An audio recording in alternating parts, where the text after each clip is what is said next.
certain to be a rough patch, and there's certain to be really great times too. So, and there's going to be times where you don't hear from them for days, and that's just because they are becoming their own independent persons. So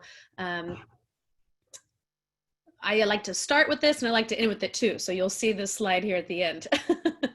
But you are here because you are helping your students start school. And the whole reason they are starting school is so we can get to this part. The part where they decorate their cap and the part where they walk across that stage and you are screaming their name in celebration and reminiscing on the years that it's taken to get to that point and the hard work and the emotional roller coaster that you and they have been on, and just have that moment to celebrate. So just remember throughout your time here, your 4 years as a freshman, your 2 years as a transfer student family, that you will get to this point. And one really fun thing about my job is not only am I alumni and family, but I'm also the co-coordinator for commencement. So I get to meet you right off the bat. I get to hang out with you and support you all the way through your time here at HSU. And then I get to give you a high five or a hug when I see you on campus for commencement. So I always try to do that, keep the eye on the prize, that getting these students degrees and helping them launch into their career world is really the mission that we have. And then hopefully they transform into awesome young adults by the time that happens. So why would the alumni office be doing the family programming? Well, about 5 or 6 years ago, we decided to end our alumni association and instead create a Humboldt State Association. And we are no longer a dues-based association, and we are open for everybody, for alumni and families and staff and faculty and donors and students. I always joke that my constituent base is the world. Anybody who loves Humboldt, that's like a big group hug. But specifically within the Humboldt State Association, Forever Humboldt, we have Forever Humboldt Families. And that's programming that is specifically created to support you, the people who are supporting students. So hopefully you'll all want to join Forever Humboldt Families. Again, it's free, and utilize all those resources that we've created for you. So we know that our little small region of California is going to be your students' home away from home for the next several years. And it's pretty cute. In recent years, I keep seeing the hashtag, now that we're in the social media world, of Humboldt, because so many people have such a good experience that they consider Humboldt home. And I have alumni who have graduated in the 70s, the 80s, the 90s, the 2000s, who still consider Humboldt to be one of the best experiences and feels like home.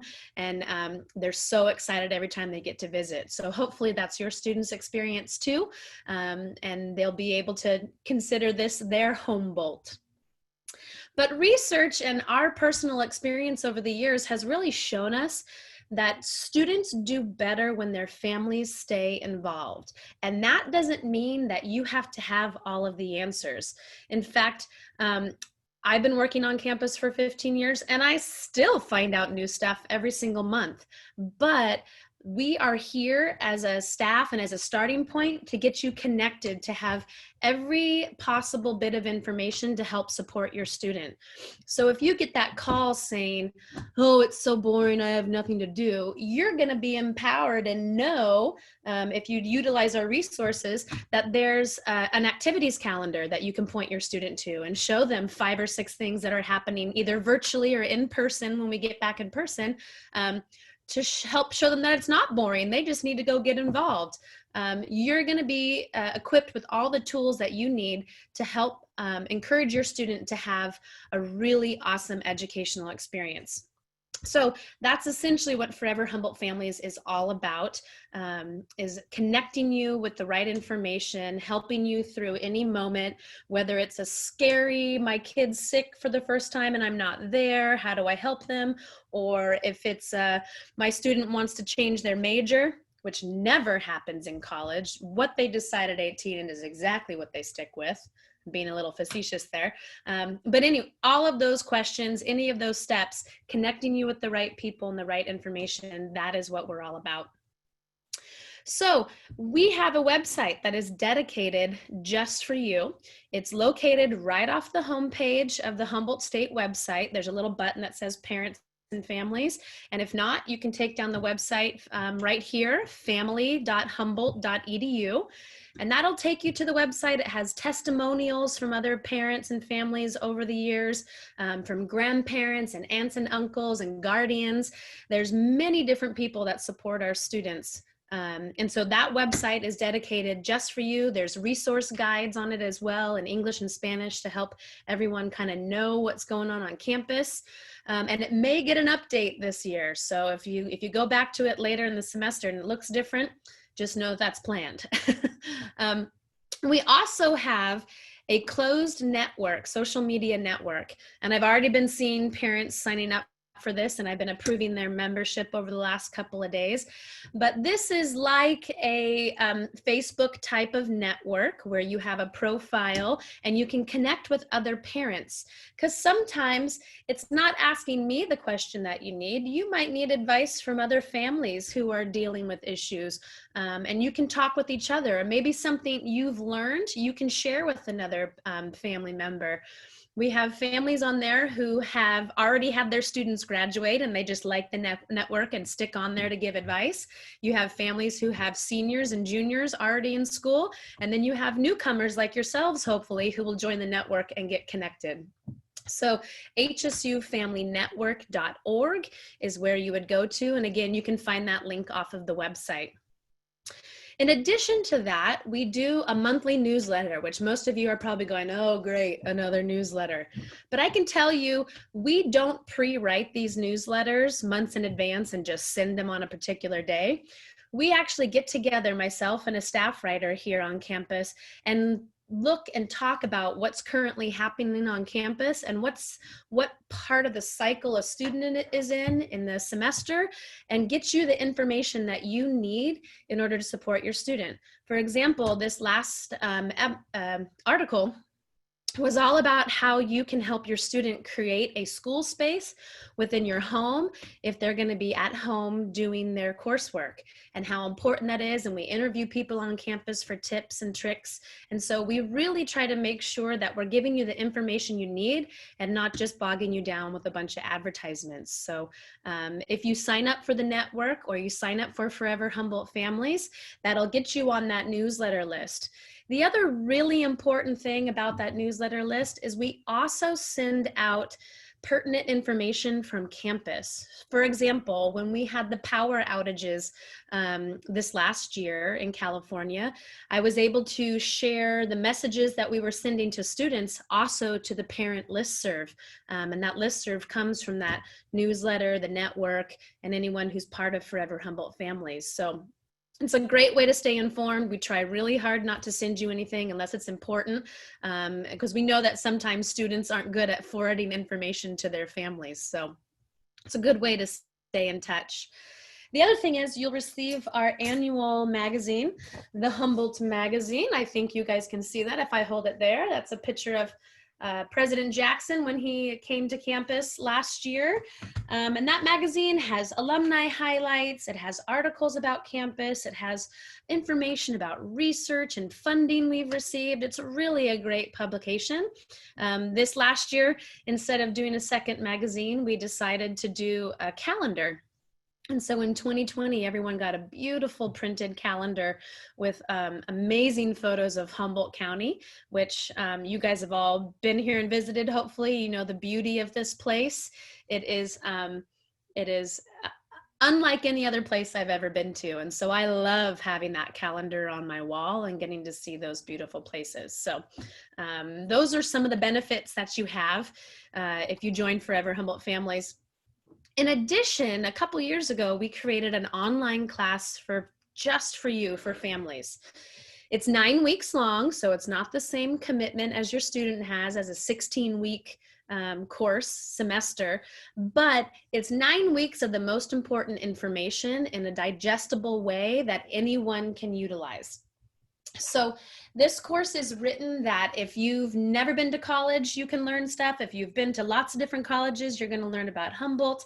And it goes along the path of our typical students. So for instance, the first week is getting you all connected with each other, just like we'd be doing with students the first week of school.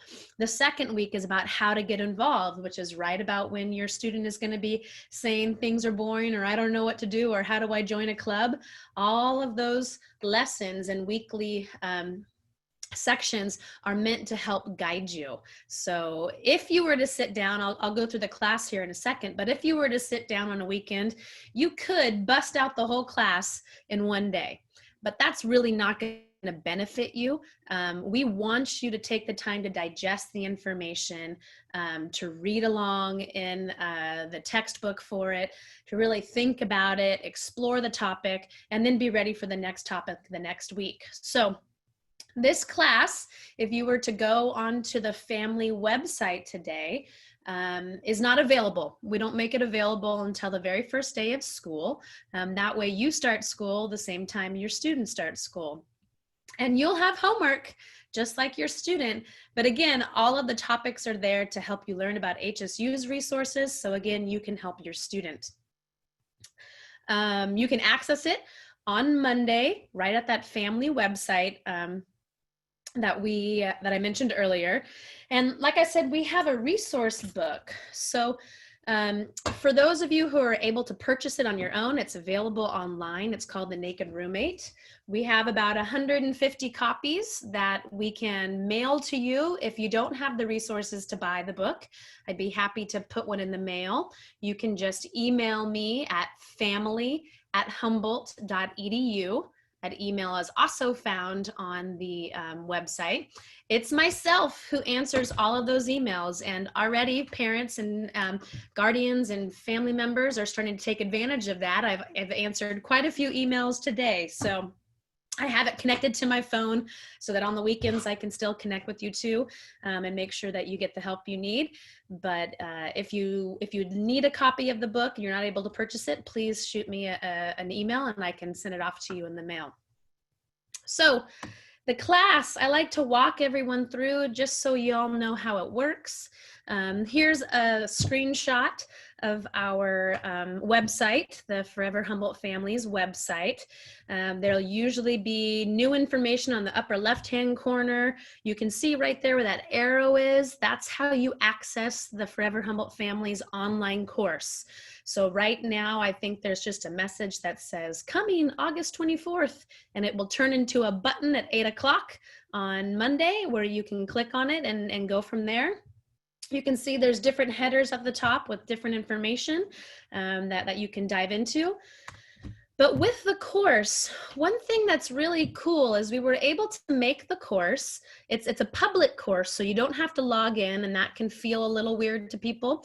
But it is on the same platform that your students are using for their online learning. So Canvas is the platform that we use, that your students use. They log into every day to do their coursework or find their course materials. So you're already getting used to what they're seeing. And again, another way to help navigate them through any issues they might be having with technology.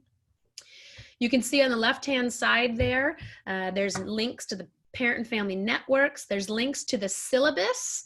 And for those of you who don't know what a syllabus is, it's kind of the guiding document for every single course. So every class has that available. It usually talks about important dates for assignments. It talks about grading policies and learning outcomes. So it's kind of like your guide to the course that you've signed up for. So there's a syllabus for all of you. And then there's also a link to resources. Our library is incredible. It's an amazing spot for students to learn and get help, and same with families. So this is what the intro page looks like. You can see there's squares there, and you click on start here, and that gives you information on how to get the course going. And then towards the bottom of the page, these are the 9 sections that you can take each week. to help getting you set to help support your students. So the network, how to transition, campus and safety, staying healthy, financial aid, all of that information as you need it within the course. Each week you would just come back to the course, click on the next section for you to complete, and get going. Each section looks like this. You'll have your learning objectives in the very beginning, so you'll know what you'll be learning in this particular spot. Throughout the entire text of the course, there's going to be links to different services on campus that'll help you be able to navigate the website and learn all the different areas that are available to support your student. I love this picture. If you can see it, it's kind of small on my screen, but in the library, when we get back to in-person learning, there are exercise bicycles that have laptop platforms on them, so students can sit and exercise while they're doing their homework. It's pretty cool. I've never seen that in a library before, but I love that it's in ours. So I can go on and on and on about the hundreds and millions of things that are on campus to be able to help your student and help you. But that's what I'm here for through email and through phone. So I'm not going to take up any more of your time tonight. You're going to get the opportunity to ask tons of questions, but I want to play a video for you that I think is pretty wonderful and helps share the true personality and feelings of Humboldt State. So hopefully this is loud enough, and I will press go now.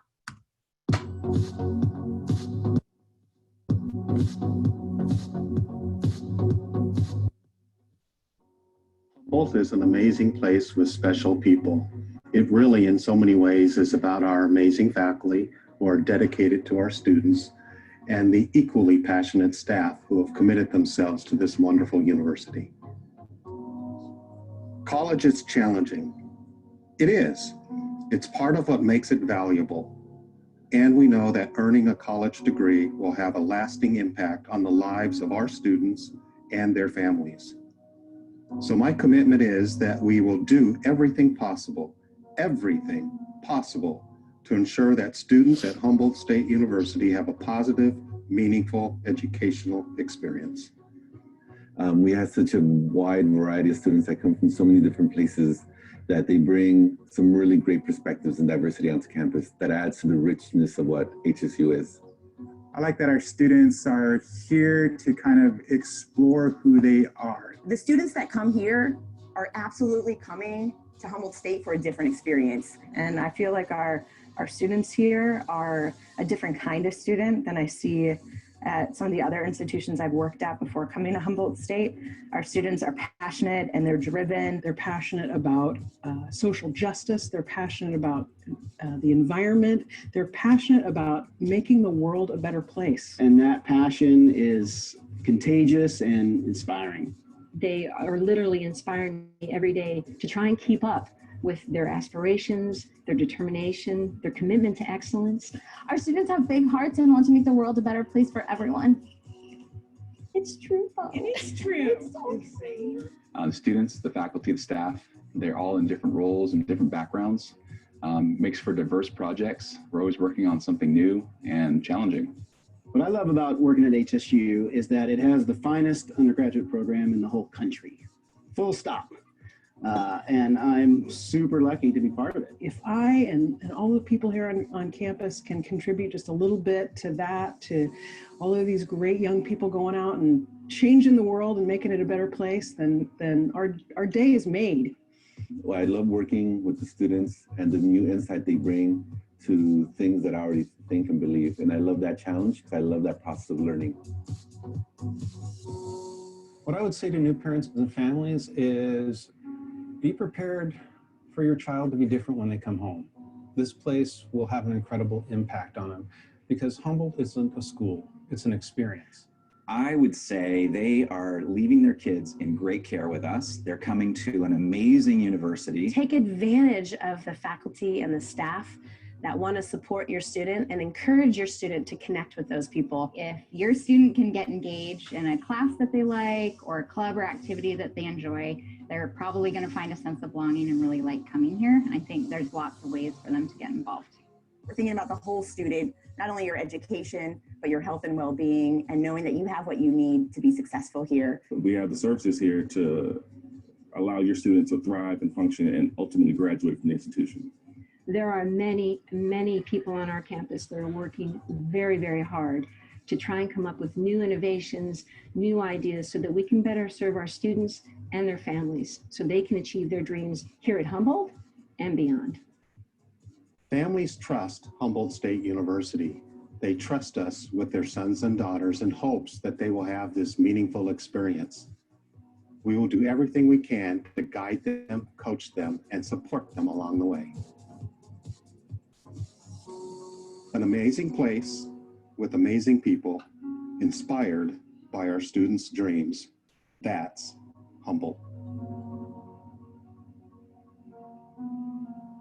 That's awesome. Was that it? Are you okay? Is there anything else that you'd like to add that you didn't Not specifically, no, not that I thought of. Great. You're done. HSU rocks, that's all.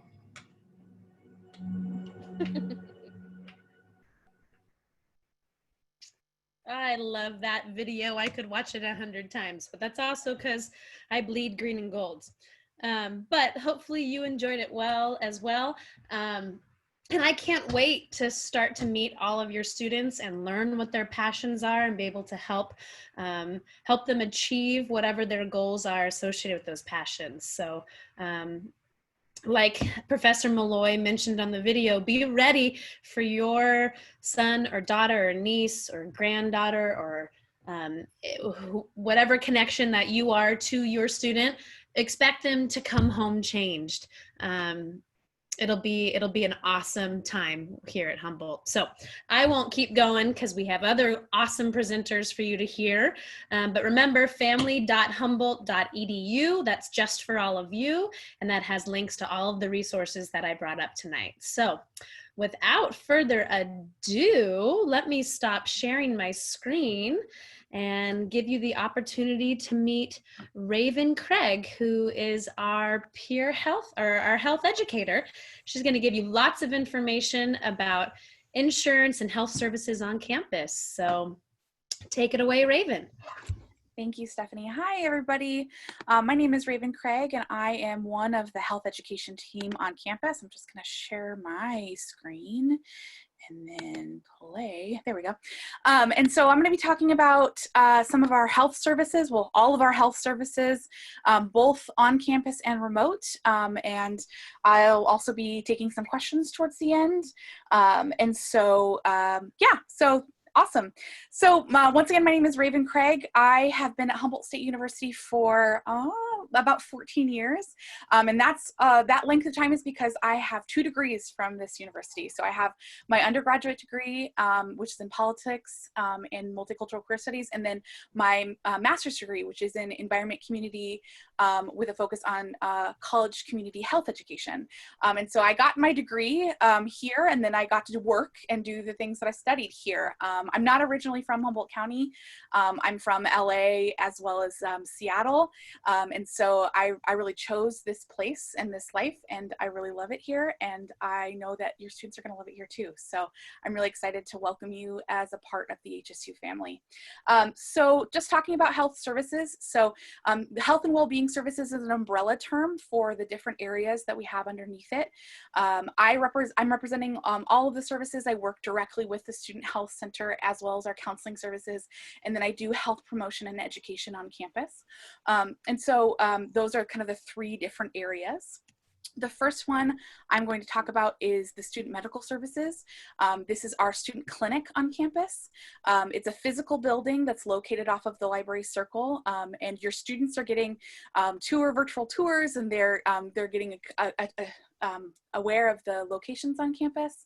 I'm also doing presentations for them as well about these services. And so our medical services, our Student Health Center is a fully functioning acute care clinic. And what that means is that it's not a primary care facility. It operates more like an urgent care facility where students can go and get immediate needs met. They do everything by appointment right now for this semester because we're trying to keep traffic in the building low.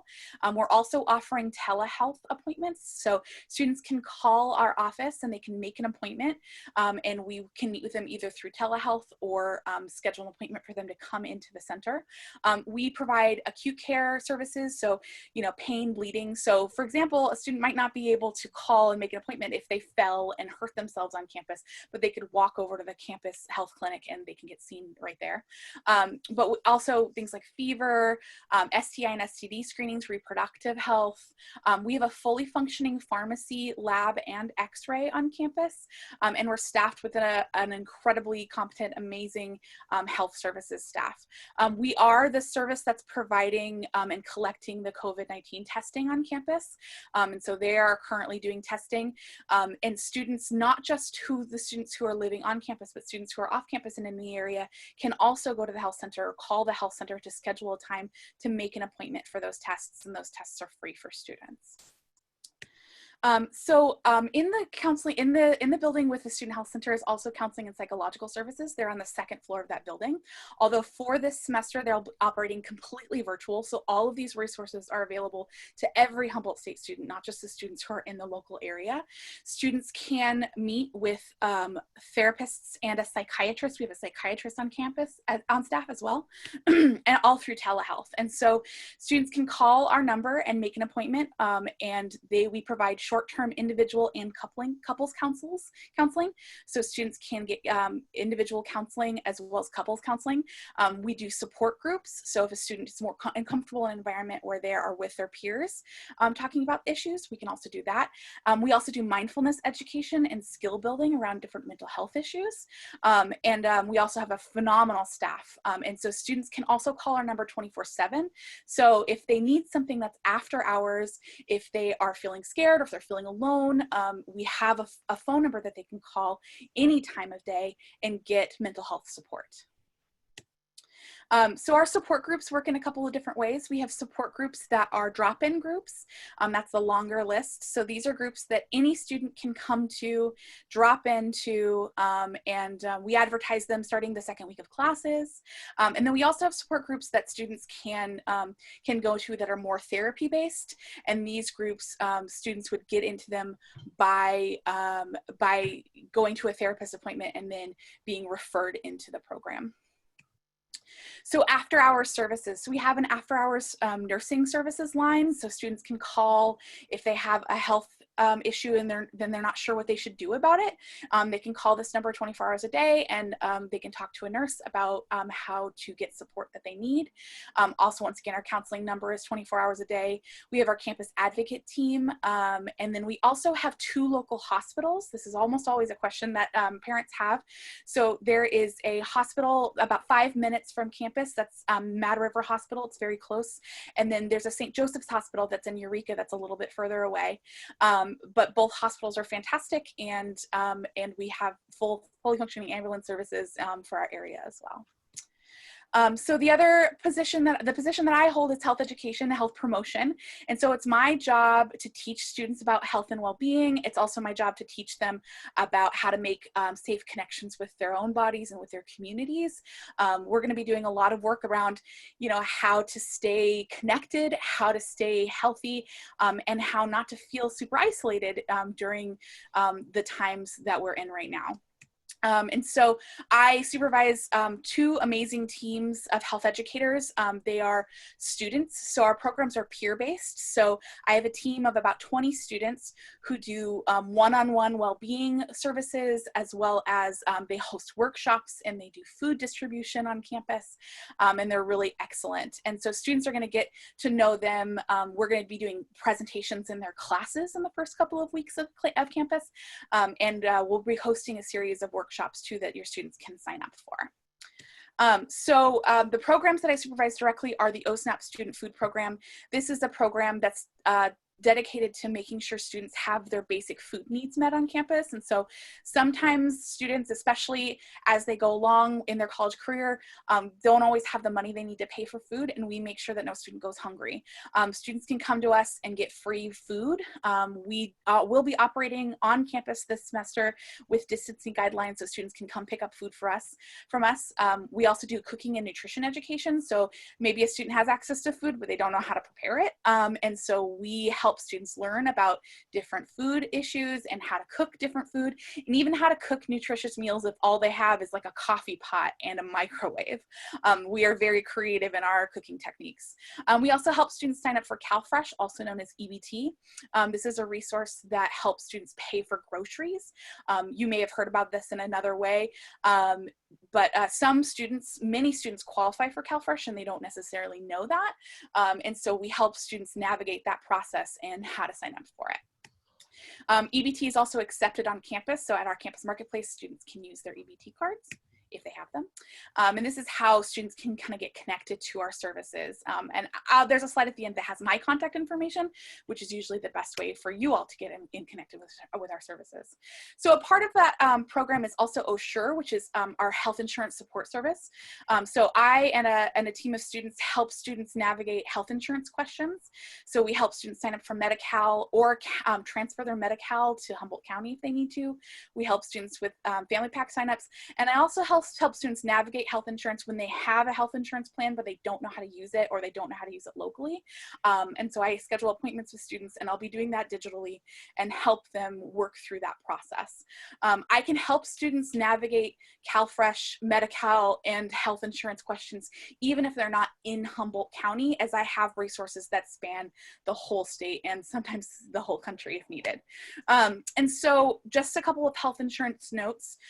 If your student is physically local, there is not a Kaiser Permanente service provider local at all. We do not have one in the general vicinity. The closest one is in Santa Rosa, which is a couple hours away. And so if your student's going to be here physically long-term, you may want to think about other health insurance options. And if you want to meet to talk about that, I can help you with that. And to note that HSU doesn't provide, we don't sell any kind of health insurance. I know some campuses do. But the other thing to note is that because we have a fully functioning clinic, if your student doesn't have any like long-term health needs, that most of their services are going to be able to be provided through the Student Health Center. If your student wants to use their Medi-Cal locally and they're from a different county other than Humboldt County, some of the other smaller counties, it also works here, but for the most part, they're going to need to transfer their Medi-Cal services to Humboldt County in order to use them here. And I can help students with that process. I've been doing it for a while now. And so students can make appointments with me and I can help them work through that process.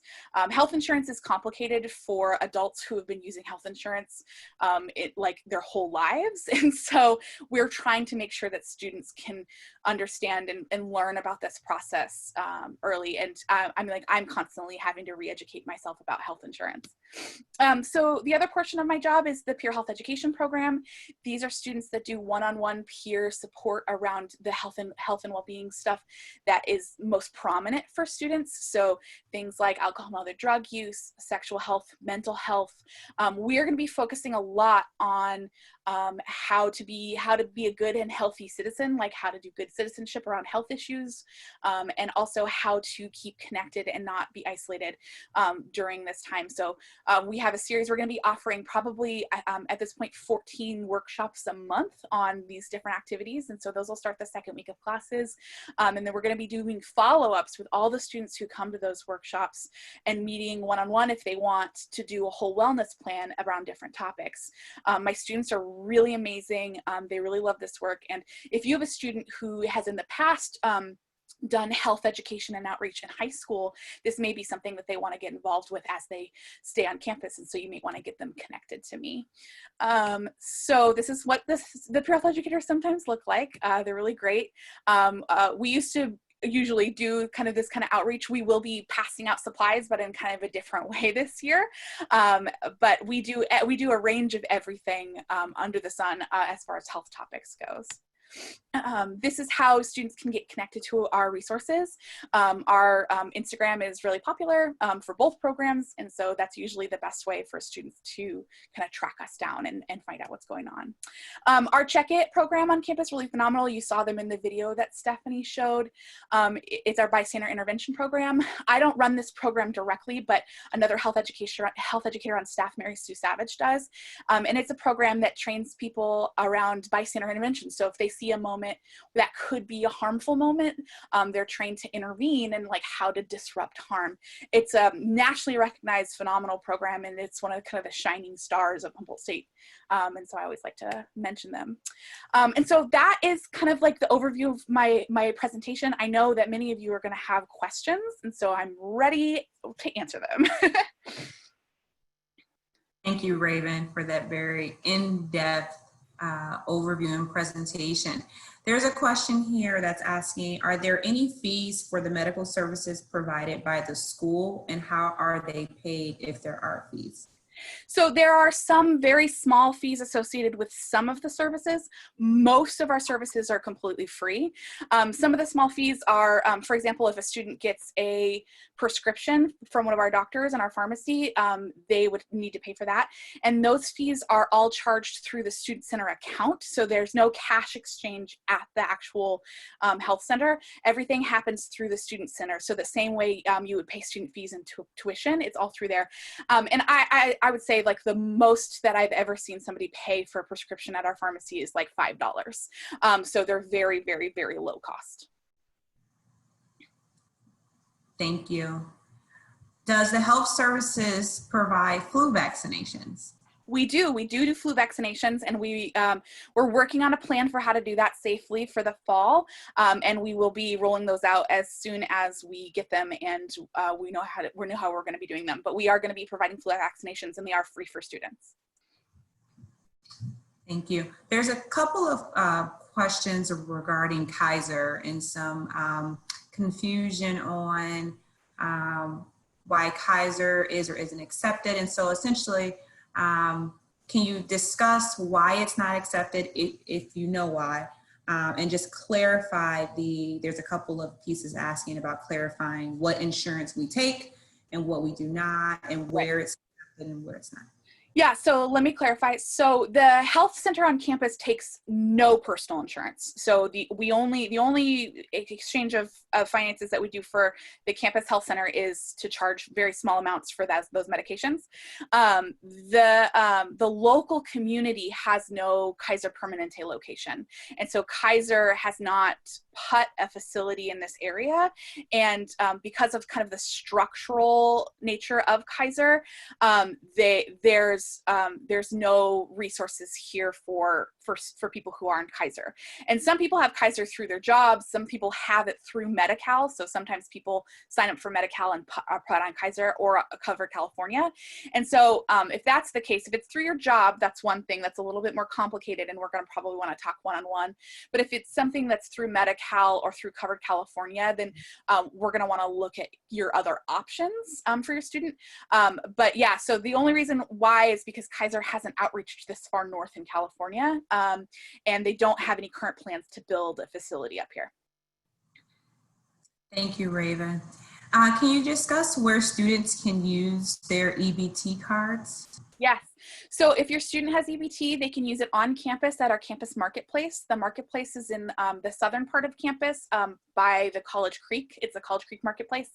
And then also we have local grocery stores. All of our local grocery stores accept EBT, and our local farmers market. So the local farmers market that happens on Saturdays accepts EBT. They also do something that's called Market Match, which is where students can use their EBT at the farmers market and get double their money when they use it at the local farmers market.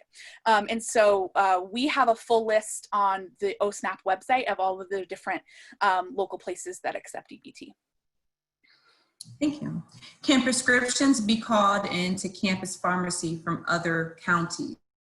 So our campus pharmacy only fills prescriptions that are written by the doctors who work in our health center. And so if your student has a prescription that they need filled locally, there's a CVS that's down the street from campus. It's a fairly short bus ride, and if your student needs help getting there to pick up those prescriptions, we have ways to help them with that process too. But those can be called into the local CVS and be picked up there. Unfortunately, we're not set up to take in outside prescriptions. They have to be written by the doctors who are on campus. Will students be able to continue to follow up on immunizations as requested by their physician? Yes, so we do immunizations in the clinic. All of the immunizations that are required for campus, we can help students get those. All they need to do is call and schedule an appointment for an immunizations. Great, thank you. Do we have any psychiatrists working on campus? Yes, we have a licensed psychiatrist on campus. His name is Irv Tesler. He's really wonderful. I smile because I love him. He's amazing. He's one of my favorite people to work with. And so he does work with students. He has a client base on campus. And if that's something that you think your student will need, they can call the health center or counseling center and make an appointment to see him. Thank you, Raven. Do you have any insight on Cigna insurance and if that's accepted locally? I don't know off the top of my head if there's a provider that accepts Cigna. I could help somebody see if they had a very specific question, if there was providers locally who could accept it. I will say that most health insurance plans have some kind of wiggle room for emergency use. So if your student needs to go to the emergency room, oftentimes they'll cover parts of the emergency room visit and sometimes not other parts. It's all about how your plan is written. I will say that Blue Cross Blue Shield is accepted at a lot of places up here, as well as Partnership, which is also Medi-Cal. But I don't off the top of my head know if anybody's accepts Cigna. Okay, thank you. Do we require any immunizations to be students here at HSU?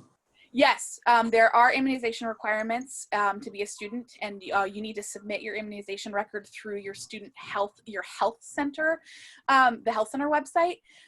All of that is listed on the health center website, and I'll make sure it gets into the chat as soon as I'm kind of out of answering question mode. But we do have a series of immunizations that are required by the state of California. Thank you. And there were a couple of individuals who had mentioned that they would like to connect with you and get more assistance, and we responded to them saying that Raven's contact information is still being shared right now on the screen, and that is the best way to get a hold of her. She'll be more than willing, as you can see, to get any clarifying questions answered or anything like that. So Raven, do you have any final remarks? I'm looking through the questions and I don't see any more related to health services, but I'm going to make sure. But any final remarks as I look through the final questions and answers? So yeah, I just thank you so much for sending your students to be with us. I absolutely love my job and I absolutely love this school, and I'm so excited to meet and interact with your students. And they end up becoming the students who work with me in the future, and I'm very lucky for the students that I get to work with. And so I know this can be a stressful and scary time, but you're all doing wonderful. Congratulations, and thank you for being a part of HSU. Thank you, Raven. Thank you for that really, really great presentation.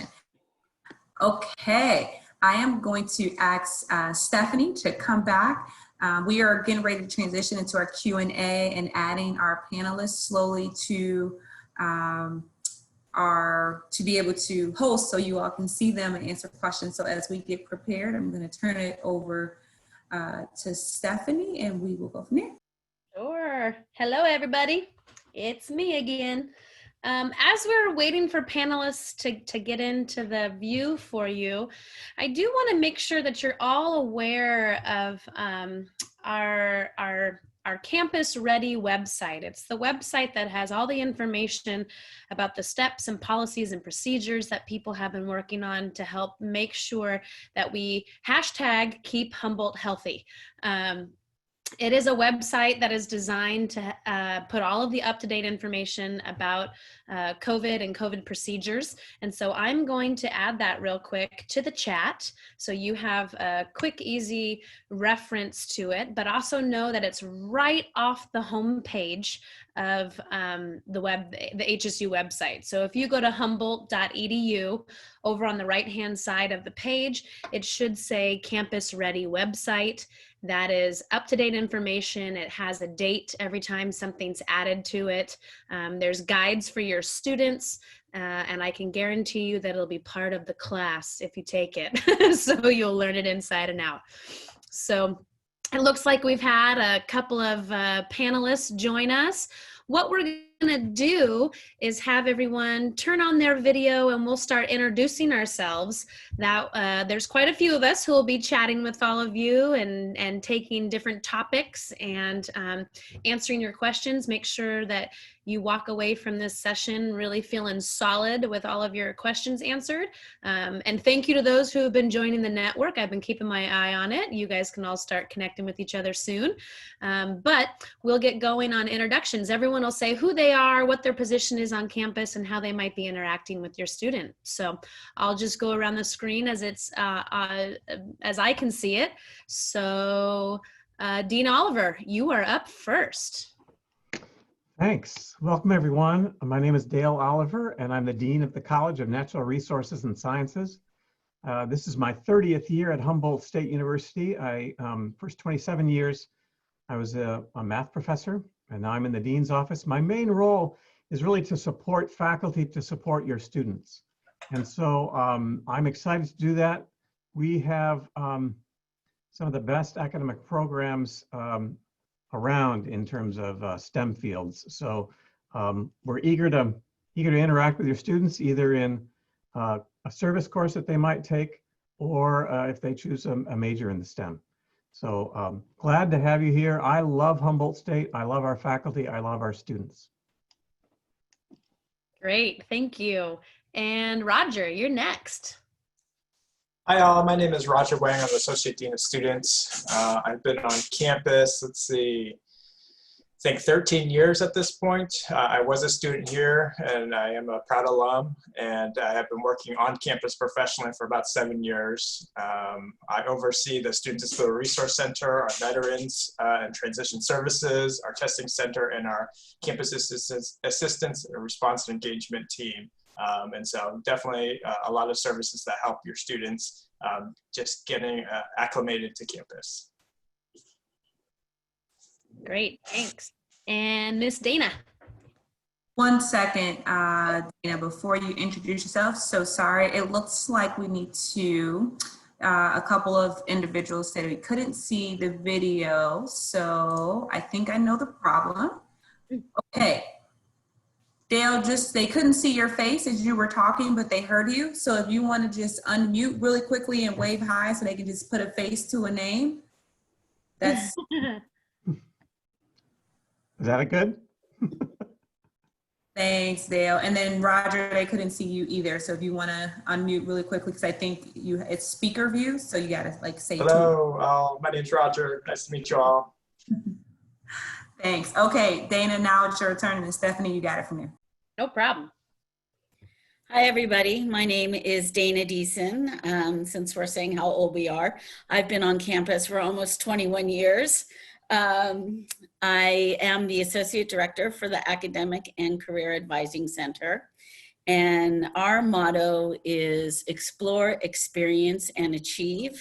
And so we try to help students explore all of the options that are out there, both for their majors, their minors, and also opportunities to get our experience in their careers. We like to help them experience ways to connect with their majors through internships and through jobs.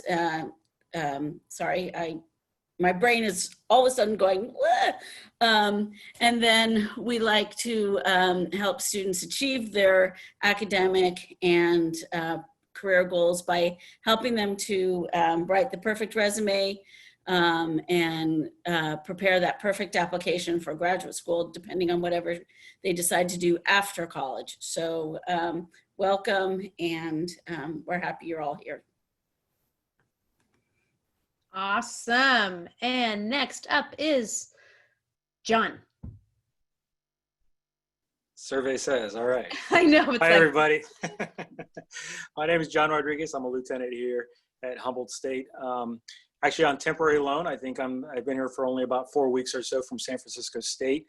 But extensive background in law enforcement from the California Highway Patrol, federal law enforcement, and now the CSU system. So I'm excited to be here at Humboldt. In the short time I have been here, it's just a wonderful place, a very welcoming place, I can say.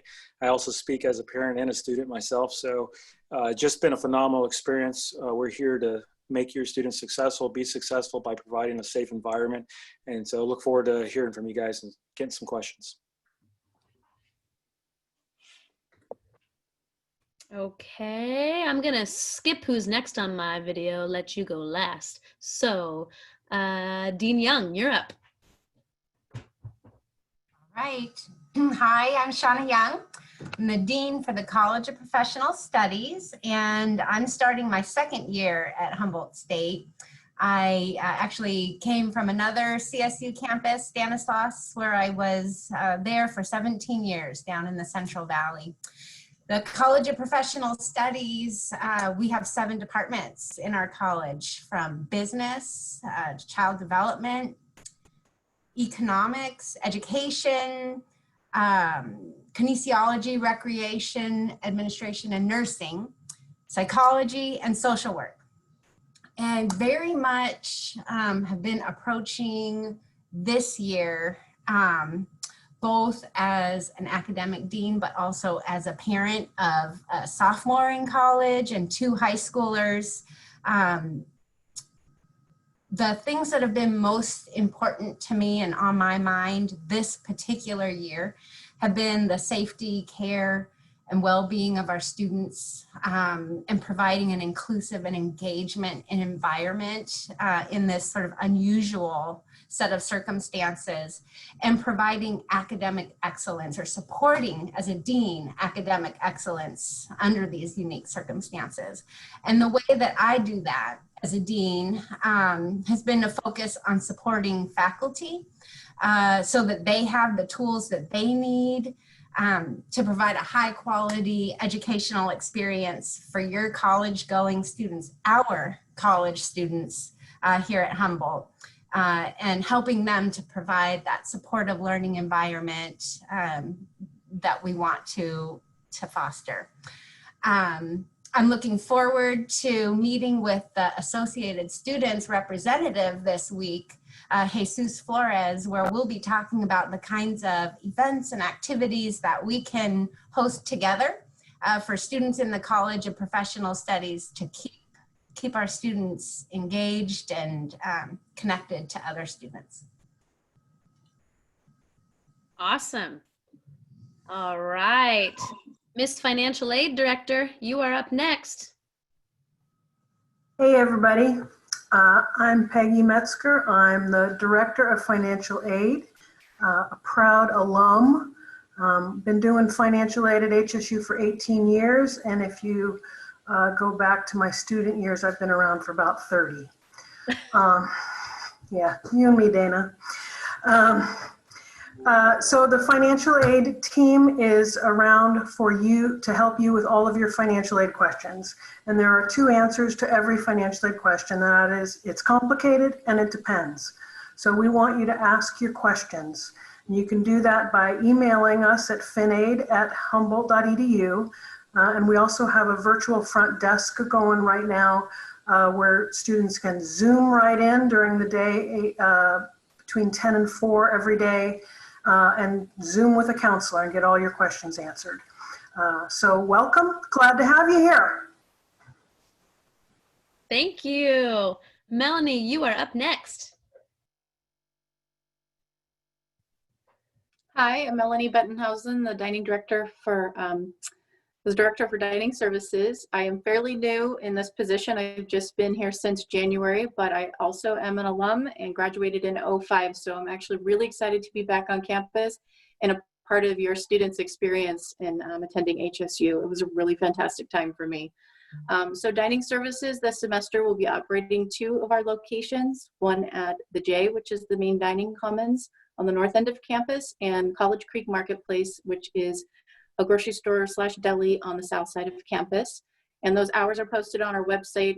It can be fairly complicated. I'll give you the big picture overview. 7:30 a.m. to 9 p.m. What's available during those hours changes throughout the day, so you definitely want to check that out. That's weekdays, 7:30 a.m. to 9 p.m., weekends, 10 a.m. to 9 p.m. So there are plenty of opportunities for students to find food on campus, and good food at that. What else? I think for engagement, always I'm looking for feedback from students about the food, the service that they're receiving, and I believe we're going to be having a dining committee convene that has a student participation in that as well, just to make sure that we have all our bases covered. Welcome. Thank you, Melanie. And I can attest the food is good. I love going to the J. They have the best salad bar in town. But now here's somebody who is in one of my favorite spots on campus, it looks like, Lumberjack Arena, Amanda from athletics.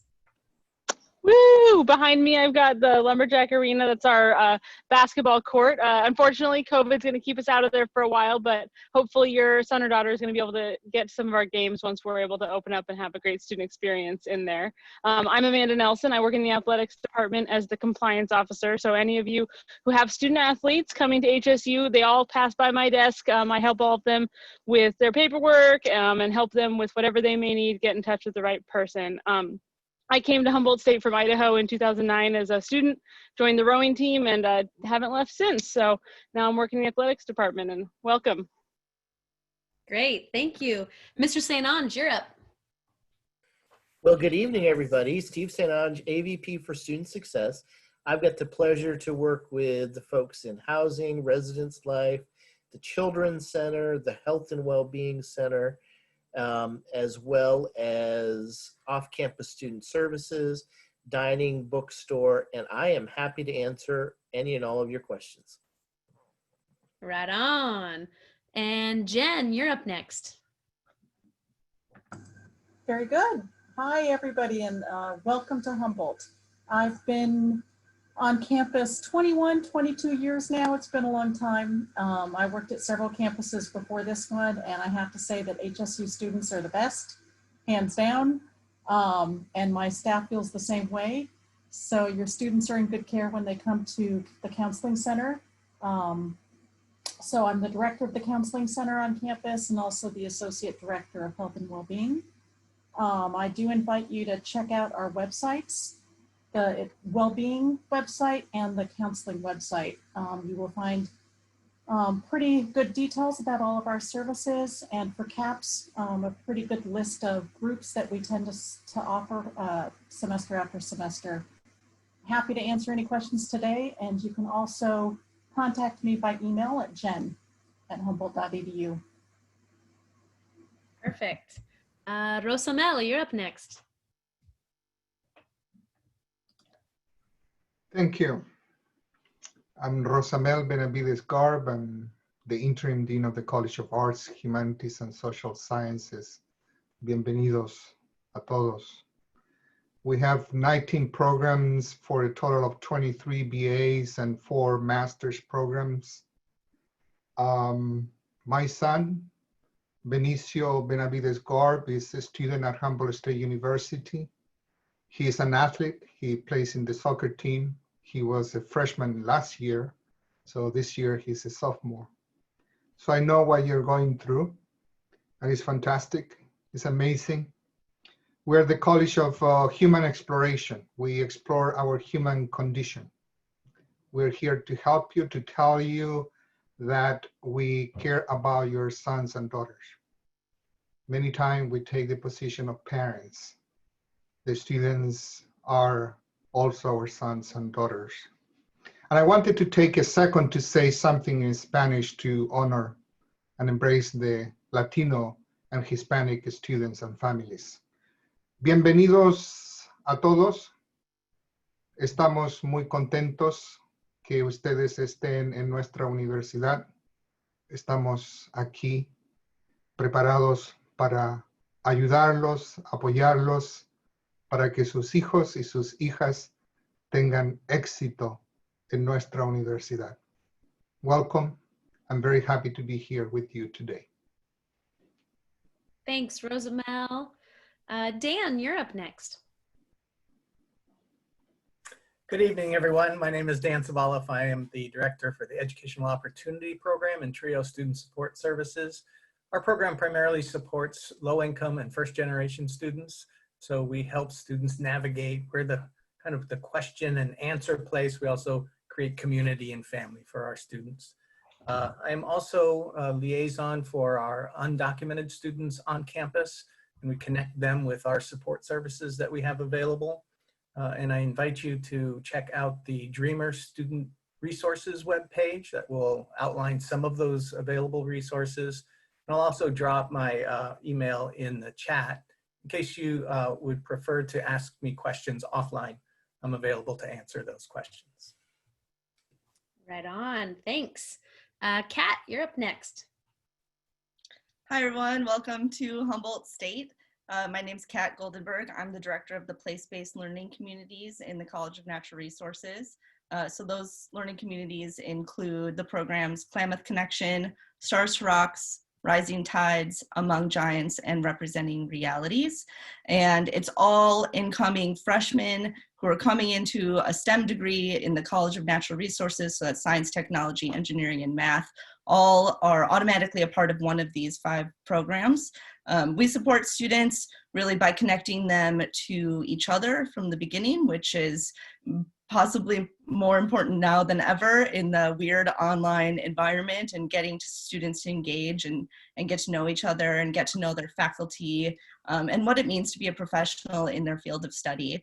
So we've been working really hard to transform some of our experiences, which are traditionally field experiences for hands-on experience, into the virtual platform. And we're excited about the ways that we've done that and the way that we've kind of transformed that in a really dynamic way.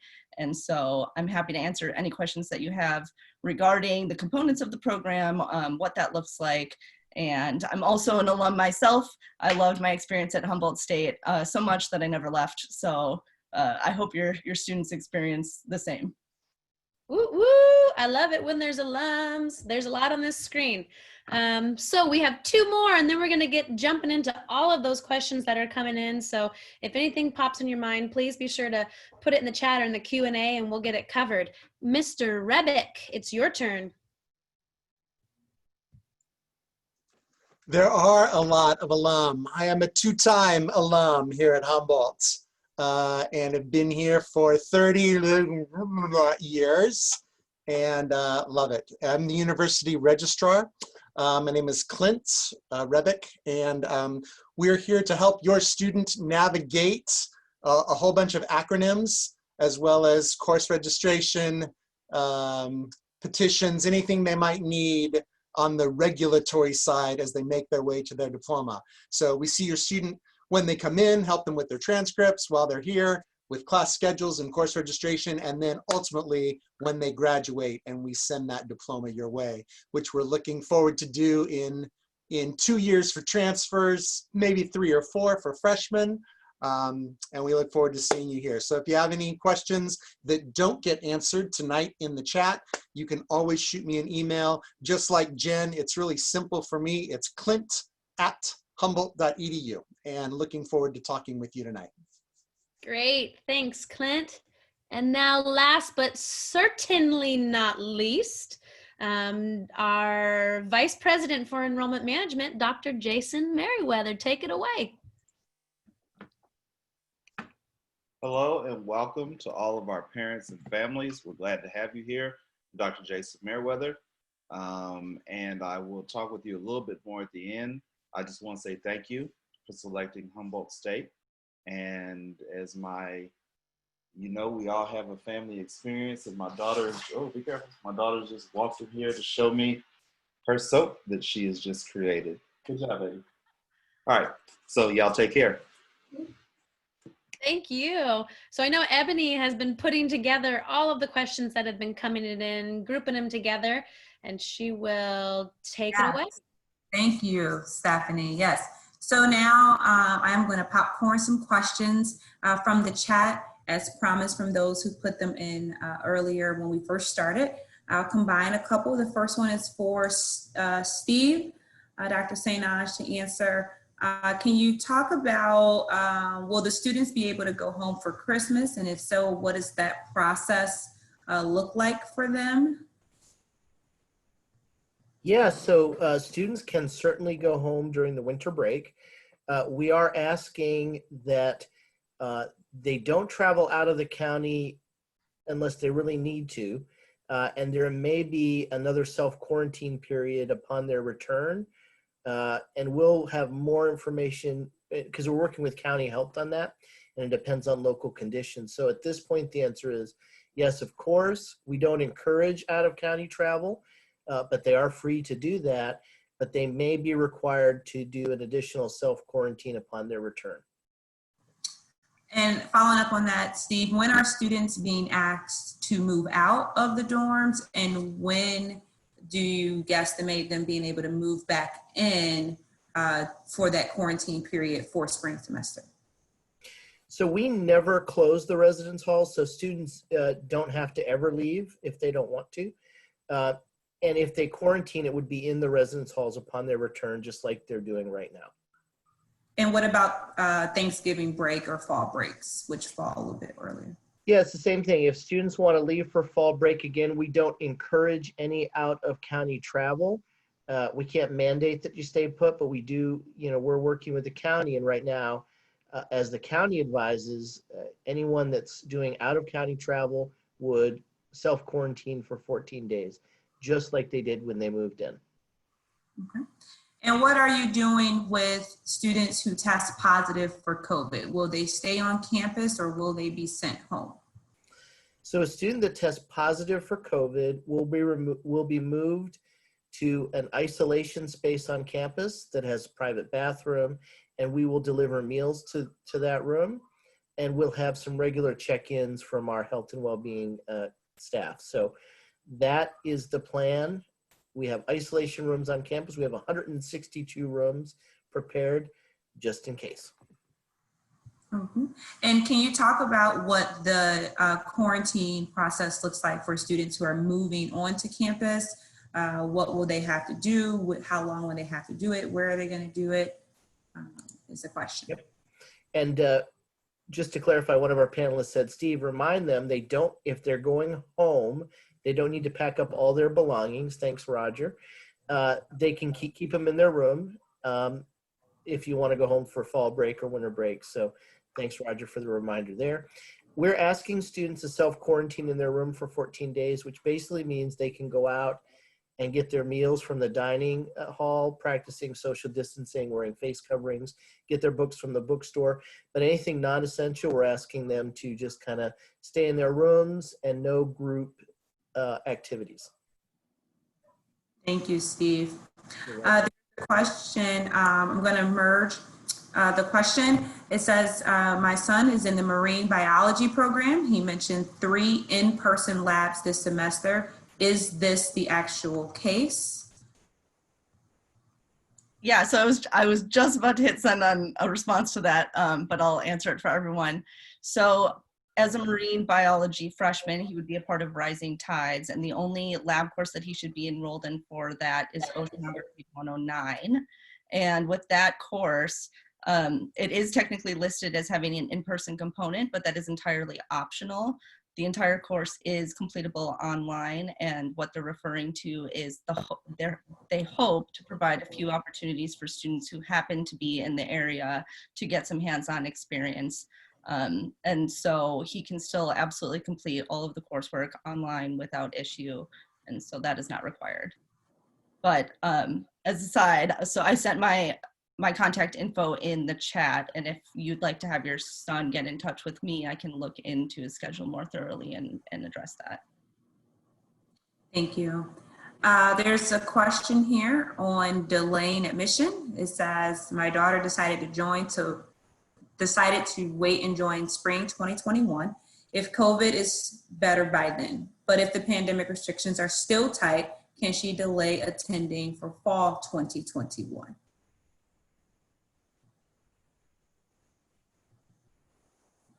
Maybe Clint, do you have an answer to that? Sure. I was looking to see if Peter was on the screen, but so anyway, yeah. So right now we're deferring until spring 21, and if someone wants to come for fall of 21, it would be a reapplication.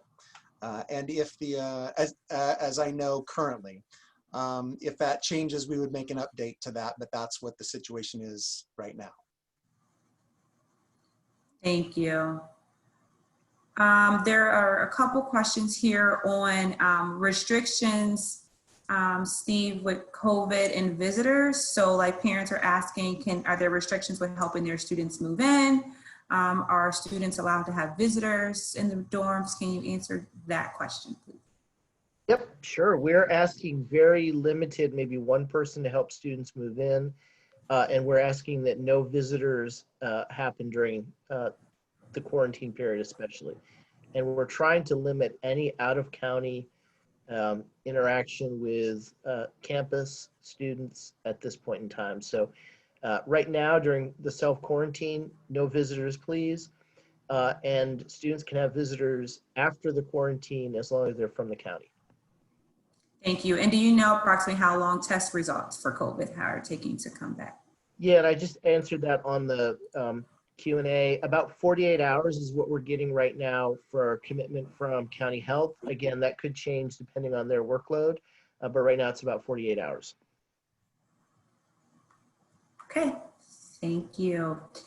There are lots of COVID questions, of course. I'm going to regroup some of those and come back to them. Right now, I'm going to ask John, if you could talk about, John, some of our public safety and UPD services for campus here. I must have been sending you a telepathic message. I'm glad it worked. I didn't see any questions, so I was going to say I could do this. That's great. Thank you. So yes, absolutely. We have a lot of different types of safety that are available out there for your students and also for the parents and guardians. Specifically, there's an app, a phone app that's cross-platform for different devices for your students and also for parents.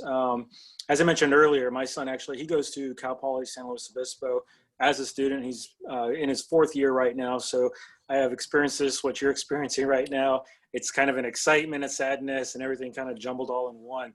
And so one of the things that we really appreciate it is just that connectivity of anything that we can have connected to our child as they go through this experience. This Rave Guardian is an app that the school subscribes to, allows the student to download and to log in with their student ID email. And as they log in, they can also provide a guardian person if they want to name somebody as a guardian, to be able to track and help them for keeping track if they're moving from point A to point B, say on campus or off campus, or just notifying people where they're at.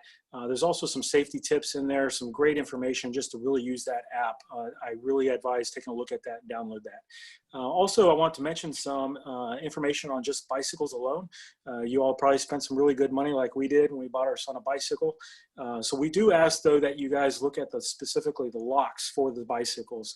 Many times in the beginning, especially in the beginning of a new year, people buy a lot of these new equipment or new bikes, and we just ask that you really look at a safety aspect of locking a system for that bike. In this case, we would like to recommend that you guys do not buy chain locks because those are easily breakable. Those are known statistically and past here on any campus within CSU, people just easy to break into. We do recommend that you purchase what's called a U-lock. You can find them really accessible at any bicycle shop. They're a lot more expensive, but it lends itself to a great security to have in lieu of losing the bike. So please look into U-locks and purchase those. We also ask that your students come to the University Police Department and actually get your bicycles registered. That's an important aspect of future. If something does happen and the bike does get stolen or it gets taken away somewhere, we can actually retrieve it and find out who's the owner of it. We do take pictures of the bike, and we also identify through the identification provided through that registration. So come to the University Police Department and register there, and we'll be happy to do that. You can also call us anytime. Our dispatch number is 707-826-5555. If you have any questions there, or your students have any questions while they're here on campus, we'd love to help them out. They can also call that phone number for what we call safety escorts. Usually before COVID, obviously with a lot more people on campus, we had a lot of assistance with safety escorts on campus, which meant that we had a lot of kind of security guards, if you will, that would go around and help students escort them from point A to point B, just to provide a safe sense of security for them and walk them from class or to their apartment. We still provide that through the law enforcement department. We are limited on when we can do that, and we are also limited just to the campus. But that you can utilize that phone number to contact us, and we can go ahead and provide that service. One last thing I wanted to mention is, as a student, when my student was going to CSU for Cal Poly, one of the things I recommend as parents is to take some time, pour over the annual security report, and go ahead and look at that report, because it has a lot of very pertinent information specific to the campus.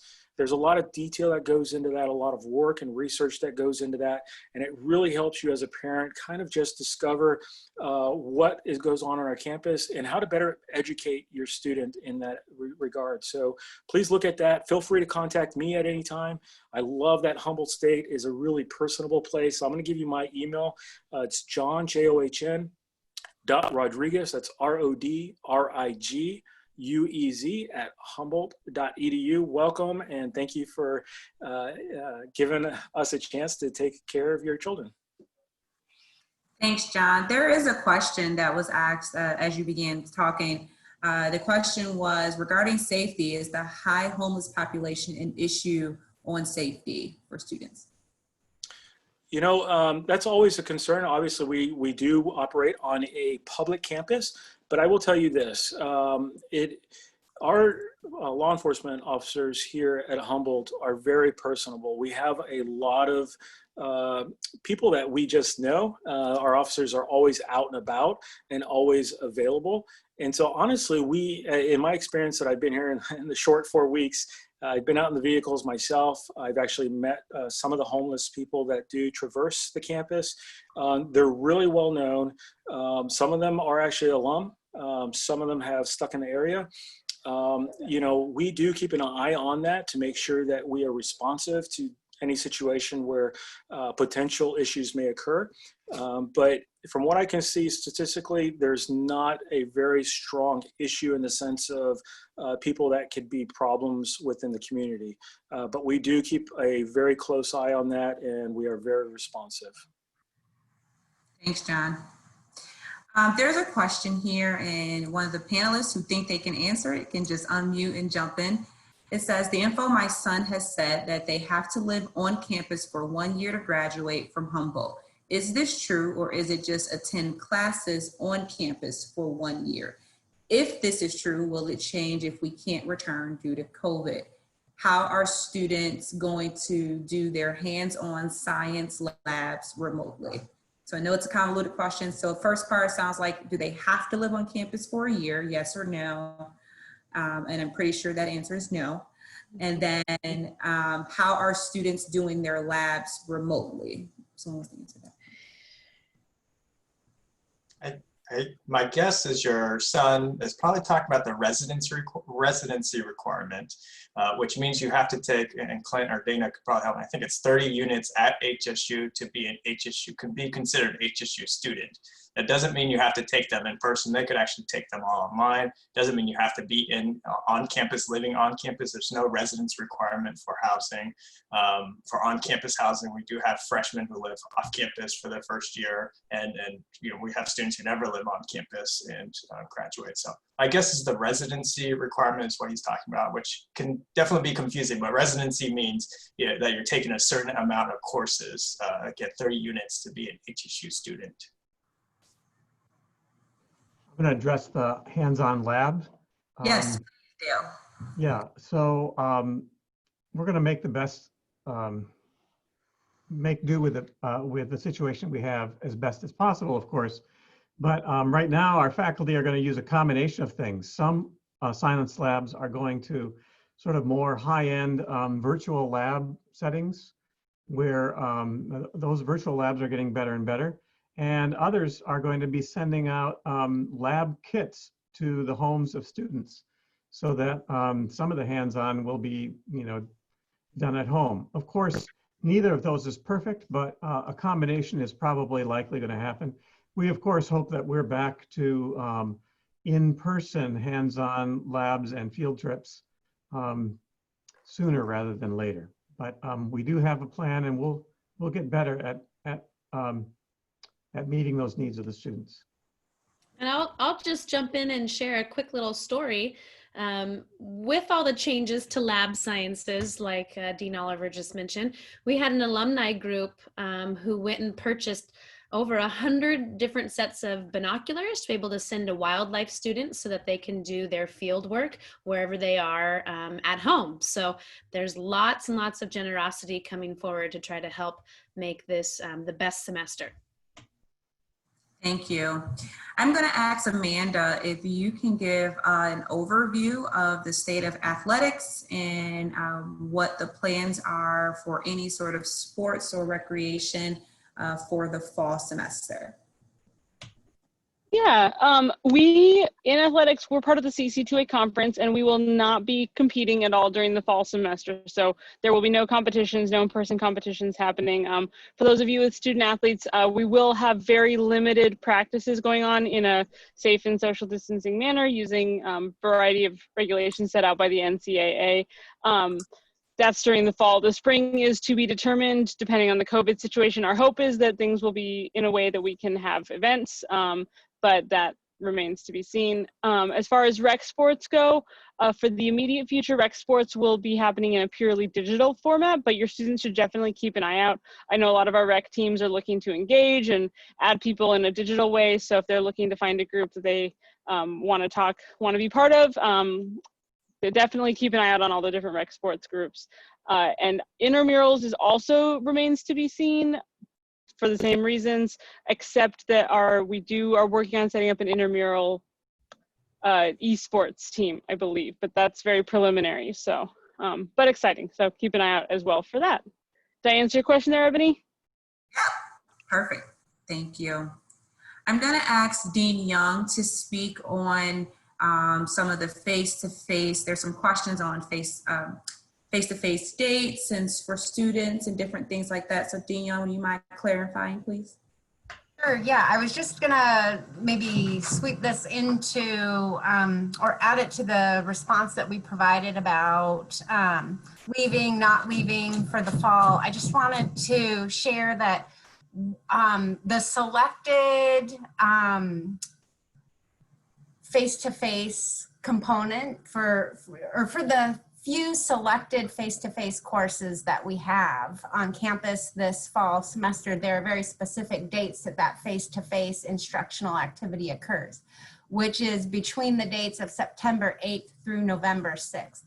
Outside of that boundary, all instruction is virtual.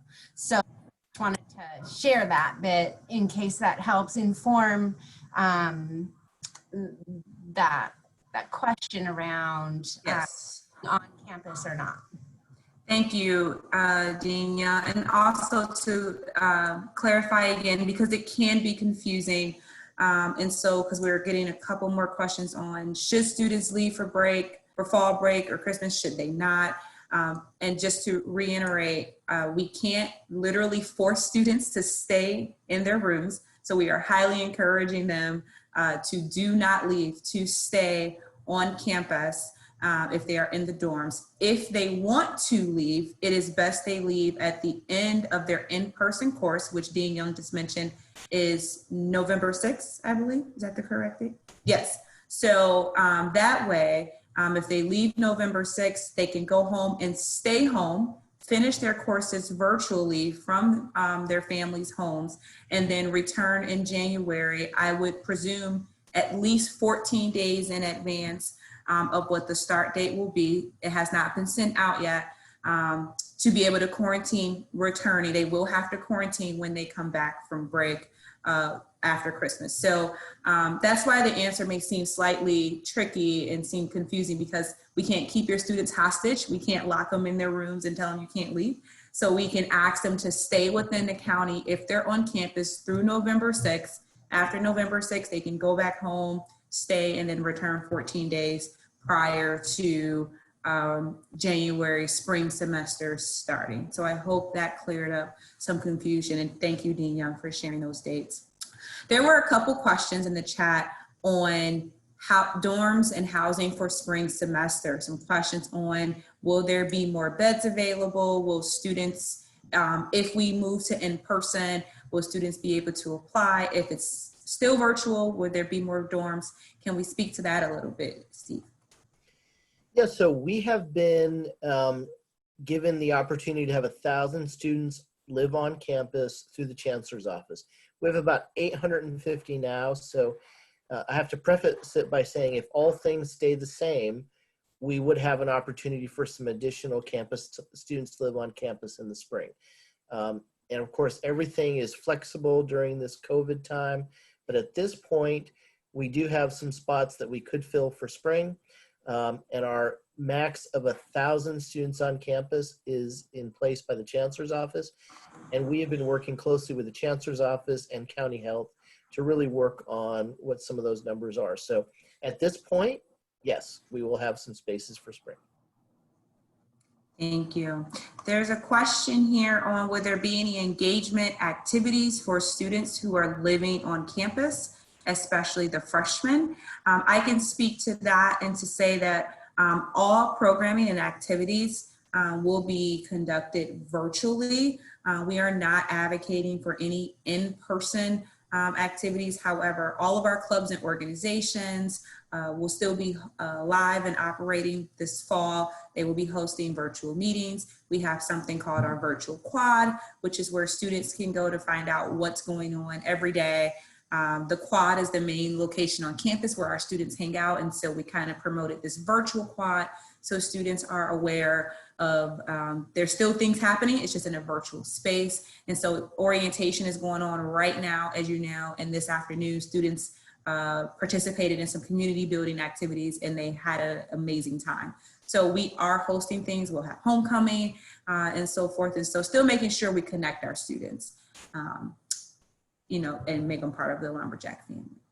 I want to ask Jen Sanford if she would mind talking a little bit about our counseling and psychological services, what resources are available for students this fall in a virtual space, and any other fun tidbits to share.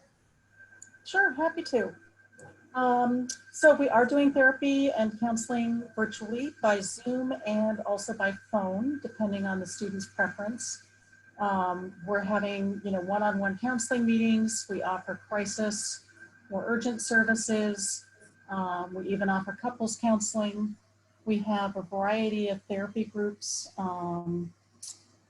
focusing on depression, anxiety, trauma. We have a lot of drop-in style groups that are more support focused. So including groups for example, for our trans students, would be one of those. We have meditation-based groups that are more about kind of mindfulness practice. So lots of great groups. If you go to our website, you'll see a list of last spring's groups. And gosh, what else can I tell you? We also have a lot of great resources on our websites that students can access on their own, just kind of self-help material. So some of those are YouTube videos. We also have presentations and prezzies ranging from depression, anxiety, happiness, getting good sleep. So just a lot of material. We do short-term therapy, and also this next year, we're gonna be offering some longer-term options for students who meet the criteria. So exciting things happening at CAPS. We have a great therapist crew. You can see their pictures online and see little bios. Jen, can I ask you one quick question on that too? Do those services start this week or the first day of school? first day of school, but they are being scheduled now. So if a student wanted to call this week, they could, and they could get scheduled for next week. Thanks. Thank you, Jen. I'm going to ask our Associate Dean, Roger Wayne, to talk a little bit about our social responsibility commitment that all of our students, faculty, and staff are being held as an expectation to. And as students are enrolled and attending classes, they receive this communication as well. So Roger, can you explain that to our parents and families? Yeah, so all of your students have received communications about social responsibility commitment, and it really is a social responsibility commitment for our students, staff, and faculty who are going to be on campus. And part of that social responsibility commitment you're aware of based on your questions is with a 14-day quarantine, but it also includes, you know, making sure that they're washing their hands, that they're staying away from people, you know, they're 6 feet apart, and it also requires wearing face mask when they're in campus buildings. Especially in classrooms and those types of things when they're going to dining halls. You know, even after this 14 days, that face mask requirement is still going to be in place. And so I would encourage you, if your students aren't aware of this, to make sure that they are aware of this, that they need to wear a mask. We are providing free masks to students. And they can go to several locations on campus where they can get a free mask if they forget one and they're headed to class or something. I would encourage your students to you know, put 1 or 2 in their backpack just so they always have one, put them right next to the door, next to their keys. So again, that they always remember to bring one. They should pretty much always be wearing a mask if they can't maintain 6 feet or if they're in a campus building. We have empowered our faculty and staff to address these issues. If a student does come into class without a face mask, they won't be able to attend that class. They'll be asked to leave. You know, we're going to work with our university police to kind of address these issues. We're trying to start low and really trying to educate students at this point at every single entrance. If some of you were helping your students move in, you probably saw a bunch of signs that said, you know, you have to wear a face mask, or educating students on social media and all sorts of places to make sure that they understand these requirements. But again, reinforcement from parents can help just to make sure that they understand that it is a requirement, and we're going to hold students accountable to that. And hopefully, and I think I've seen a lot of pictures that students are following it, and so just to keep that up. Thank you, Roger. Okay, so we're getting a lot of questions about students moving in spring semester. Steve, can you give a heads up on a timeline or date and how students will be communicated to and when they can sign up for spring? Yeah, I think the application opens mid-October in housing, and so if you want a space for spring, it's first come, first serve when that opens. And, you know, if you call the housing office 3451 or email us, we can have more specific information for you. But mid-October, the spring applications open up, and first come, first serve. Right now we have about 150 spots we could fill for spring. And just to clarify, Steve, if their student is already living in the residence halls right now, that carries over to spring. That's correct. Thank you, Stephanie. And the other thing I would say is we're very flexible. If, you know, there was one, I just answered one Q&A. If the student doesn't want to come until classes start, that's fine, as long as they're taking classes virtually. Again, if they're taking face-to-face classes, we would like them to come 14 days prior to the class starting to self-quarantine so that we can keep all of our community members safe. Thank you, Steve. There's a question here that says, how and when will students who are starting remote get Zoom information for their classes? If one of the academic deans wants to address that one. So how will they receive the Zoom info for their classes? I can jump in, but maybe Dale and Rosamel want to add to what I say. I was just going to share that all the course information will be in the course syllabus, which the student can access through Canvas. And so all of the instructions, whether and when any particular class sessions will be via Zoom in a synchronous fashion, or how to access materials for asynchronous components of the course, all of that information should be outlined in the course syllabus. But Dale and Rosemel, do you want to add anything to that? I'll just say that the course syllabus is going to be on the Canvas site. So it's that course management system that we have called Canvas that students will get access at least a couple days before the semester, if not earlier, to that site. All the information will be there. And if there are Zoom meetings that are scheduled, the links will be right in that system. They won't have to, be checking multiple places. It's kind of a one-stop shop for that. Very good. And let me add something that the students are not heavy users of email, and the email is the official way of communicating we have at our university. So we have, everything is set up for them, but they need to check their emails. Every single course has a digital format, and they have their personal space, so they can just go and click and go to the Canvas, the digital format of the course. But also email is critical. They must check their emails. Thank you. I mean, 100%. I'm going to ask Melanie. Melanie, do you mind talking a little bit about what food will look like this fall, as in what are the options for students? What would the setup look like, and how students can go about eating on campus? Sure. So for those new coming to campus, they may not have been in an environment that's like a cafeteria environment. And so when they're at the J, the dining commons on the north end of campus, they will come in and stand in line socially distanced and be able to see the food and choose what they'd like to take out with them. We're using reusable Aussie containers so that it's easy for them to carry their food back to their room, or if they want to eat outside, they can. We just ask that they return those containers. There's no charge for that. And then we also have, sorry, I'll back up. We do serve 3 meals a day on the weekdays, and then brunch and dinner on the weekends. And then we have retail items like snacky things at the J, also beverages. And then at the College Creek Marketplace on the south end of campus, there are hot items they can choose from, entrees, as well as grab and go items. Same, it's a grocery store, so there are there's laundry soap and toilet paper and medicine, some types of medicine if they need them over the counter.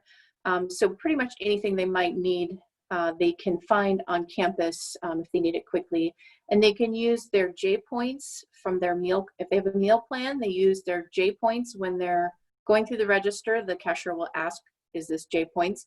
And they say yes, and then they get a 25% discount on the items that are retail items, or when they're shopping at College Creek. Their best value is to eat at the J. That's where they get more like a 67% discount when they purchase food that we make in-house. So that's really the best place for them to grab their main meals. They can also load what's called C-Card or Flex Cash onto their student ID, just like their J points are loaded onto their student ID. And they can spend C-Card at in the laundry rooms, at vending machines.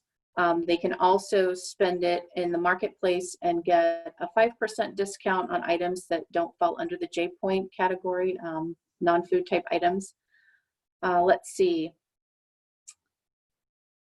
I think that is the main thing, but I am interested to know what questions folks have after I say that. Oh, I should say we can't do dine in right now. So when I said take it to go, that's the only option at this point. And we hope we'll be able to do dine in either at some point this semester or next semester. So more to come on that. Stephanie, do you have a question? Yeah, but it's not for you, Melanie. I'm going to do a completely different topic, if that's okay. Great. So I know when I was in school, I may have changed my major. And chances are some of your students will be changing their major too. So I'm curious on what the process is if I want to change my major and how many times I can do that. And also with my parent hat on, how do I find out my students' grades? You're just setting me up for this one, Stephanie, I know. So the easiest way to change your major is, first of all, we want the student connect with a faculty advisor in the department that they're interested in. That's usually the best first step. Then you simply go online, registrar.humboldt.edu. There's a form, complete it. It gets routed digitally with signatures and you're done. You can change your major pretty much as many times as you'd like, although we'd like you to focus, by about your junior year. So we can keep you on track. In regards to the grades question, if you want to know your students' grades, you should simply ask them after the semester has ended. Okay, very good. Thank you. I'd like to dive in on that as well, if I may, in terms of major exploration.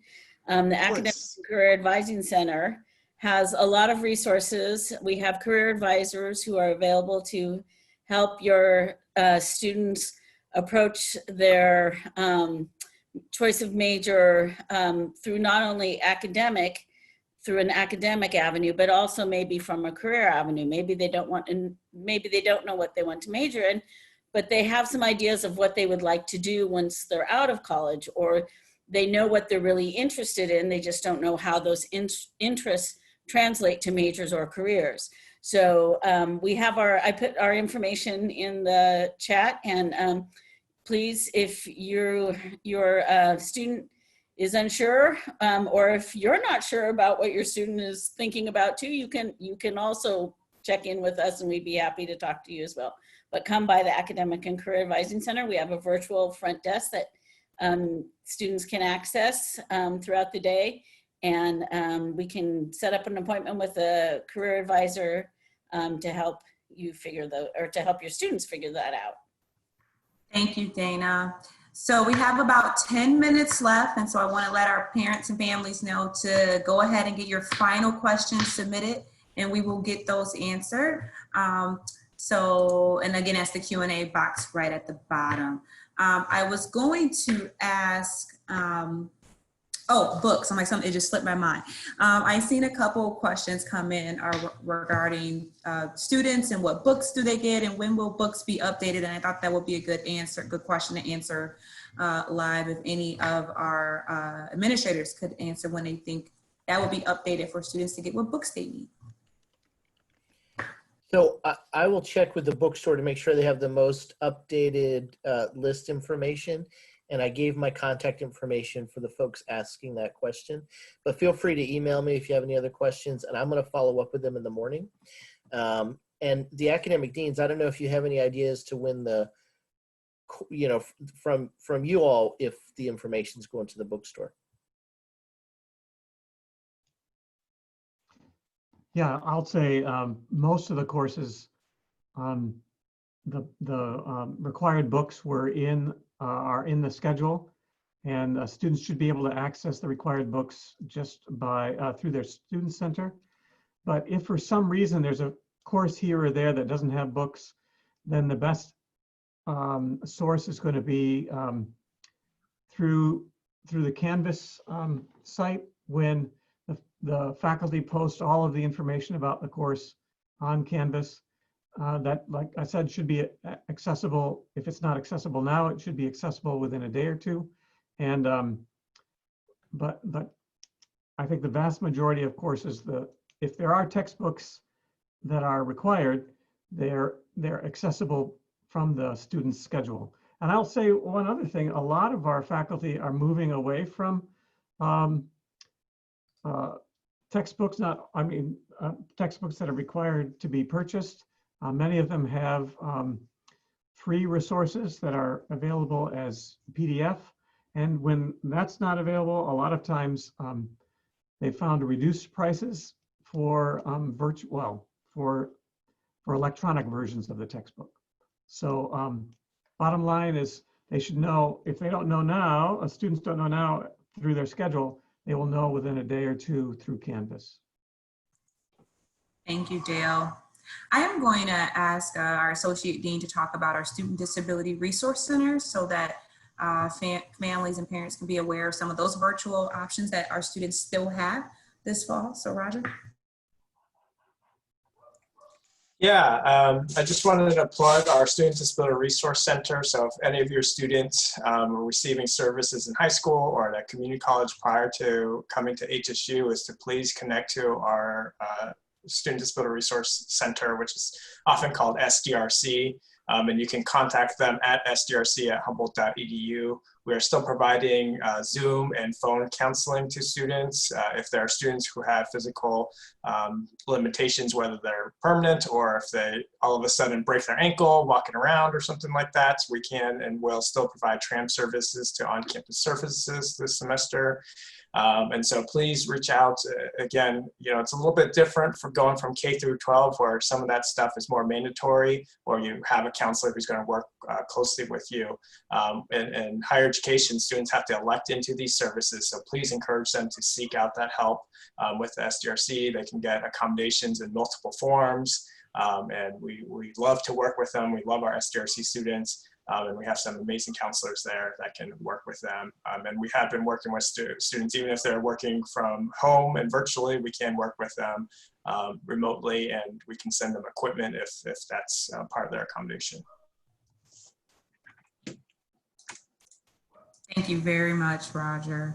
Okay, there were a couple questions that came in regarding I think we answered them. Okay, there's no parking permits this fall. A question came in about parking, and there will be no parking for the fall, so there will be no need to worries there. Steve, can you talk about how long and in what method students will be notified of their COVID test results? How are they being notified? Is it email? Is it phone? Is it text?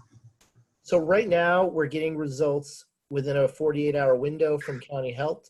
Students will be notified only if they have a positive result, and they'll get a call from our medical director and from County Health. That's how they'll be notified via phone call. Thank you, Steve.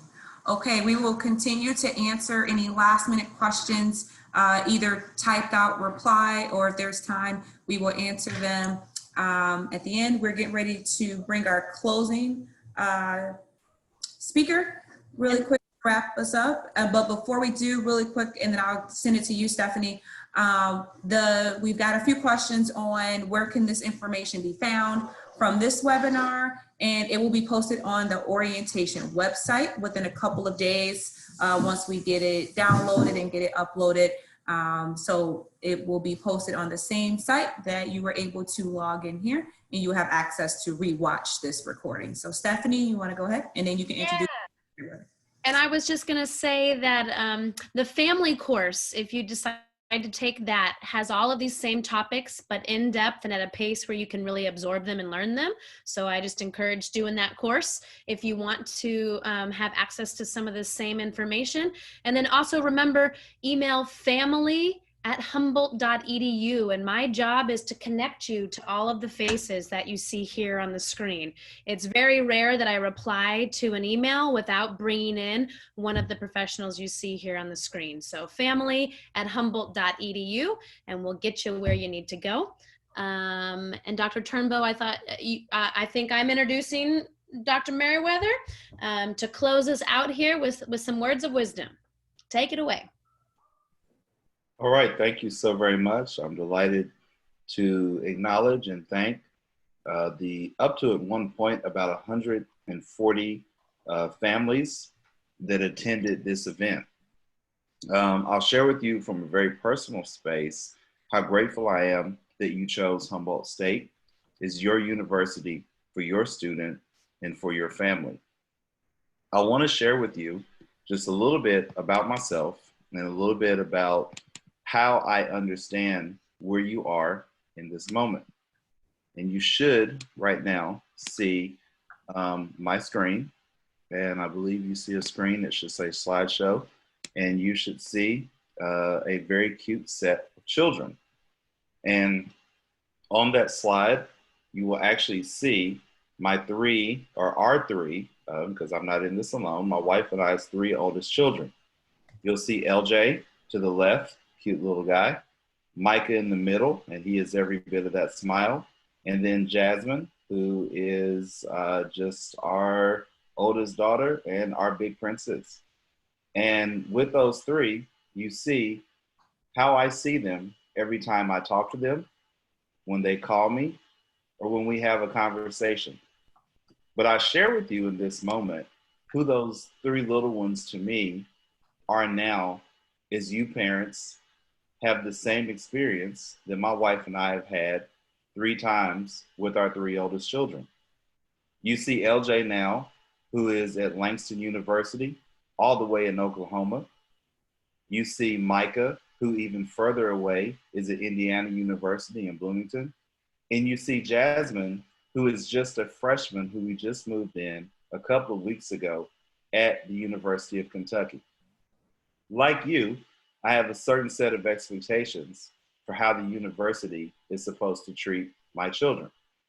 I have a certain expectation for the success that they're supposed to have, for their comfort, for their safety.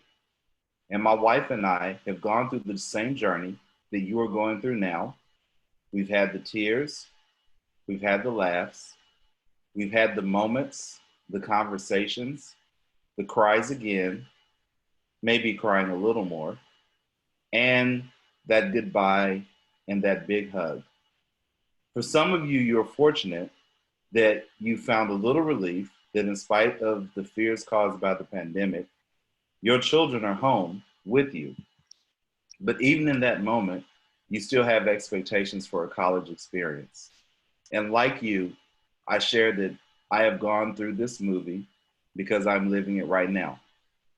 So to each parent, each grandparent, each aunt, each uncle, each cousin, each caregiver, if you're like me, you are adopted, or if you've adopted a child as my parents adopted me, no matter the situation, no matter the connection, or if you're just taking care of someone because you love them so much, I share with you that we understand, we get it, and we're glad that you chose us to continue the journey for educating your children.